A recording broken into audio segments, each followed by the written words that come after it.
নমস্কাৰ বন্ধুসকল, আজি আপোনালোকক মোৰ চেনেললৈ পুনৰবাৰ স্বাগতম জনাইছোঁ। আজি তেনেই চিম্পল ৰেচিপি এটা লৈ আহিছোঁ। এয়া হ'ল কাচকলৰ চাটনি। এইটো মানে কাচকলটো বহুতে খাই ভাল নাপায়, কিন্তু এনেকৈ খাবচোন, খুব টেষ্টি হয় এনেকৈ কাচকলৰ চাটনি খাবলৈ। গতিকে আহকচোন আজি ভিডিঅ'টো চাওঁ। কাচকলৰ চাটনি বনাবলৈ মই এয়া 2টা কাচকল লৈছোঁ। এইখিনি মই সৰু সৰুকৈ কাটি ল'ম। কাচকলৰ চাটনিটো খাই খুবেই টেষ্টি লাগে। এনেই কাচকল পিটিকা খাইটো বৰ এটা ভাল নালাগে, বেমাৰ হ'লেহে খোৱা যায়, কিন্তু এনেকৈ কাচকলৰ চাটনি বনাই খালে খুব টেষ্টি লাগে। আপোনালোকে খাই চাবচোন। মই কাচকলখিনি কাটি লৈছোঁ, বেছি সৰু সৰু টুকুৰা কৰা নাই, যিহেতু চাটনি বনাম আৰু মিক্সিতে দিম, গতিকে ডাঙৰ ডাঙৰকৈ কাটি লৈছোঁ। কেৰাহী এখন গৰম হ'বলৈ দিছোঁ। ইয়াত মই দিম অকণমান মিঠাতেল। মিঠাতেলখিনি গৰম হৈ গ'ল। ইয়াত মই দি দিলোঁ অকণমান কালজিৰা।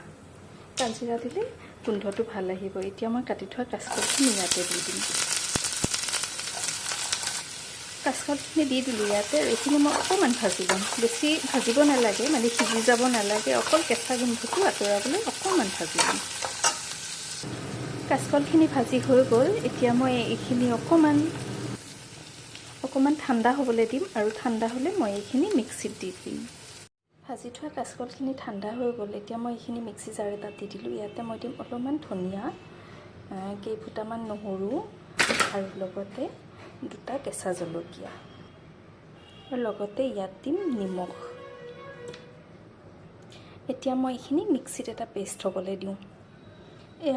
এয়া মই মিক্সিত পেষ্ট কৰি ল'লোঁ, মানে আমাৰ কাচকলৰ চাটনি ৰেডি হৈ গ'ল। আছিল মোৰ আজিৰ ৰেচিপি, কাচকলৰ চাটনি। খুব কম সময়তে আৰু খুব টেষ্টি হয় এইটো খাবলৈ।